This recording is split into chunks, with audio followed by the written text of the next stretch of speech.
Oke, kalau gitu kita bahas gini.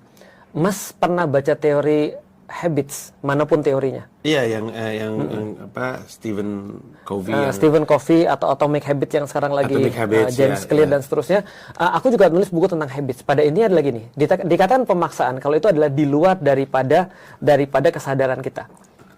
Di luar dikatakan pemaksaan, kalau di luar oke. Tapi kalau di dalam kesadaran kita itu namanya memaksakan. Memaksakan tidak selalu salah dong. Enggak, disiplin itu. Karena, nah betul, memaksakan itu formnya yang paling bagus adalah disiplin. Itu memaksakan diri karena kita tahu ini baik bagi kita.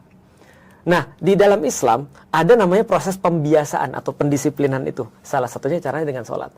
Jadi apakah orang sholat semuanya harus menemukan rasa cinta pada Allah dulu? Jawabannya tidak juga sih.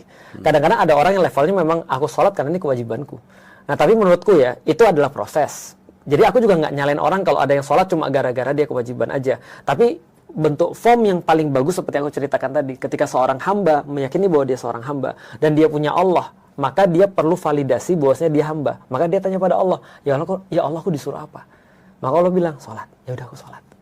Dan di titik itu nggak menjadi beban bagi dia karena ini adalah pernyataan cinta dia pada Allah. Jangan kan disuruh sholat misalnya, disuruh yang lain juga dia mau. Gitu kan ya, kalau dia jatuh cinta kan gitu kan ya. Sama kayak ada seorang ibu-ibu misalnya. Ada seorang mohon maaf ya kemarin ini mungkin berbeda pendapat tapi oke lah coba kita bahas sebagai contoh. Ada orang memilih child free misalnya. Ketika ada orang memilih child free, bagi kita juga nggak ada masalah kalau dia mau memilih child free sebenarnya. Cuman menjadi problem ketika dia merendahkan perbuatan atau aktivitas para ibu-ibu.